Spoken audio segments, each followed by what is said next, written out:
他们那个3楼有一间房间，还有这个窗户哦，可以看到风景。然后很特别的，我刚刚想说怎么那么亮，它的这个顶楼还有开一个窗户，可以直接看到天空。最后一天，我们要准备回程，然后要搭飞机回台湾之前，我们要先去临空城奥莱逛逛，它位关西机场附近，所以通常很多人他们在排行程的时候，就是最后一天要搭机场回国之前，会去临空城奥莱做最后的采买。到时候再跟大家分享。好，我们现在已经搭到临空城奥莱，然后现在就等一下要找到一个地方寄放行李，我们就要开始逛我们的最后行程——临空城奥莱。久违的临空城奥莱，它这里有很多的柜，然后目前是我觉得最好买的奥莱，就是我们有去过像玉电厂奥莱啊。等等的，好像目前我现在觉得临空城奥莱是最好逛的，因为我前年来的时候，我在这边买了3双鞋子。大家穿过前面的 shopping mall， 然后往前走，那个方向就是我们今天的主角奥莱。然后因为这边天气蛮冷的，它这个 shopping mall 跟 shopping mall 的这个距离当中，还是有一点是要在户外移动的。所以大家也要注意保暖。它这边很空旷，然后很大，人没有想象中那么多，折扣也蛮多的，我觉得蛮好逛的，所以大家可以留半天到1天的时间来逛哦。它这边有 UA， 然后这个哥伦比亚跟亚瑟士，在 Gap 的旁边有一座桥，那边还有一栋。现在要过去逛这些品牌，给大家看一下哦。这些品牌，各位，我发现一个秘境，它就是在这个 Nike 和 North Face 的中间有一个走道，走出来有一个秘境。哇！上次来没看到哎。临空城旁边竟然有一个这么漂亮的一个海岸跟桥，跟大家分享一下。哇，这个就是我的 view 啊，很适合我的 view 啊，我可以坐在这边半天吧。虽然它的风凉了点，给大家看一下。这边不知道这是餐厅还是一个观景区，只是说这边的风有点大，所以大家还是注意保暖。可是这里真的很漂亮，跟大家分享这个风景。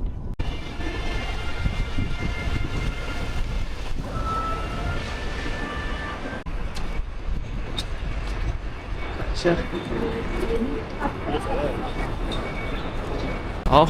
现在要去吃午餐喽。网络上有很多攻略啦，所以大家可以先挑一下自己想买的东西，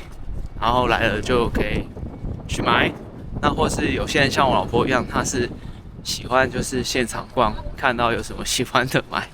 所以每个人逛法不一样，我是会先做功课，看一下我想买什么，然后到现场去找。有啊，我刚刚有去洗手。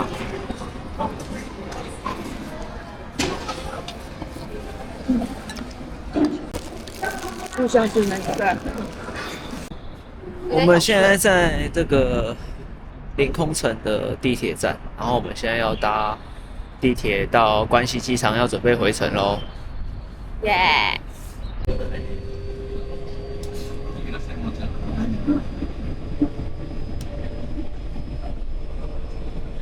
它这里有一个免税商店，就在这里面，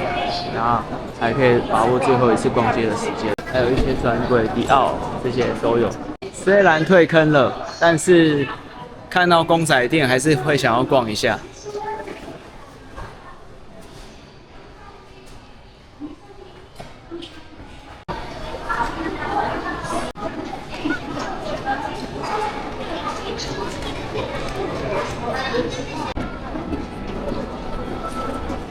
我们现在在机场候机室，然后还有一点时间，我想要分享一些就是这5天4夜的优缺点跟一些注意事项和心得评比。那我觉得优点的部分就是它是一个回忆无价的行程，因为一家人这样子出去，其实会有很多的共同回忆跟共同话题，所以未来在回娘家或是在我们娘家有个群组，大家在交流的话，会很有这个话题哦，很有共同的回忆。然后再来就是我觉得看到我的岳母跟我的外甥，然后还有我老婆的互动，然后我就觉得还是蛮感动的，因为我老婆是基隆媳妇，她是高雄人，所以她其实会比较少的时间可以跟她妈妈在一起，所以其实我很珍惜每一次可以带我老婆跟我岳母一起旅游的一个时光，因为我觉得她很不容易，一个人离乡背井嫁来基隆，所以我觉得对我来讲这是一个很值得感恩的一件事情。然后再来就是可以提前的实习啦，因为我预计明年要当爸爸了。然后现在就是我的外甥现在1岁了，然后就是因为我们就是6大1小这样子大阵仗的出国，那也是有时候会需要穿插代打，我就是也有帮我大姐跟大姐夫偶尔会帮忙带一下顾一下小孩，虽然是真的顾得很少，那但是也是从旁去学习说他们怎么样就是带着小孩去旅游，然后还有带小孩的需要注意的地方跟有许多不方便的事情，所以也对我来讲它也是一个提前学习的机会。然后一群人出去还有一个优点就是说可以互相支援啦，因为我们6大1小2个长辈1个小孩，其实整个战斗力不是算太好，因为长辈的脚程比较慢，跟体力比较没有那么好。那小孩就是也要担心他的情绪啊，或者说也要担心他可能走一走累了就要推车嘛。那推车在人来人往的那个地铁也不一定那么方便，所以我们这个一家6口这样大家去互相 cover。其实对于一对夫妻带一个小孩出国来讲，其实这样6大1小的搭配是很好的，因为战力上可以互相支援。OK， 那缺点的部分，我觉得刚刚有稍微提到，就是比较是偏反面的啦。就是第一个就是机动性低，就是因为要考量到长辈的脚程，另一方面也要考量到小孩子。像我们有发生一件事情，就是说我们吃完饭之后有分2团，就是去逛，然后再汇合。然后因为就是我大姐夫还有他们的儿子一家3口就是吃的比较久，所以我跟我的我老婆还有岳母阿伯，我们就一起先去逛逛，也有帮他们提行李。结果后来就是突然那个大阪的天气大变，那他们就是很冷，也找不到毛毯跟外套给儿子盖，然后就是很不方便啦。所以就是行程上考量的要比较多，因为小孩子他的免疫力跟这个就是需要有人照顾嘛，所以说行程上不是那么容易。那另一方面是我岳母他们比较尝试走旅行团啦，就是逛一逛，时间到了就上车，可以睡觉，然后睡醒了再下车逛，然后逛完就是又再上车休息。但是我们这一次自由行，每一天至少有走15000步，那对他们来讲是可能在台湾1个礼拜都不一定走到这么多的步数，所以对他们来讲这个行程是偏比较硬的。再来就是交通挑战啦，因为如果是2个人的话，我觉得相对的移动起来不会那么困难，但是我们6大1小加婴儿推车加需要帮长辈稍微提一下行李拖一下行李，那加上我们一次6个人，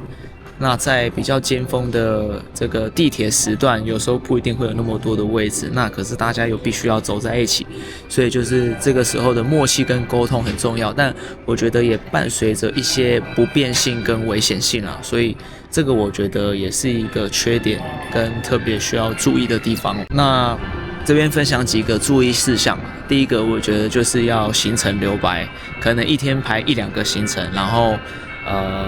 会有可能1小时到2小时的休息时间，就是让长辈的脚程不要那么的辛苦，然后小孩如果有什么问题的话，也是可以停下来大概整理一下，然后再出发。所以我觉得行程留白很重要。好，那第二个就是预约制度，就是有一些行程是需要提前预约或是提前可以做功课的，包含说看一些餐厅的用餐环境啊，和一些要去的景点买票的部分啊。那当然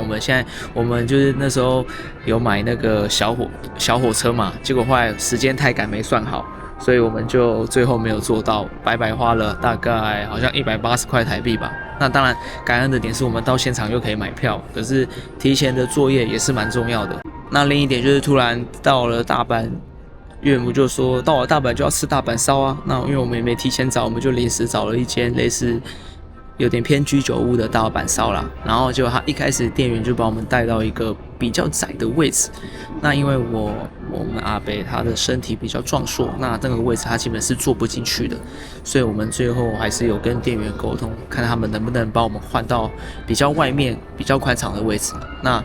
但是他跟我们讲说，如果是外面的位置已经有人预定了，那就是等于说我们如果坐那个位置，用餐时间只有1小时。那我们考量就是我们其实吃饭不会吃很久，而且我们吃的也不多，所以我们后来就说好，那请帮我们换大的位置，我们坐1小时没有问题。所以我觉得就是因为大团体行动，其实座位也要考量啊。那尤其因为我们是有长辈跟小孩，所以你要有地方放推车。那时候我们有帮忙把那个我外甥的推车一起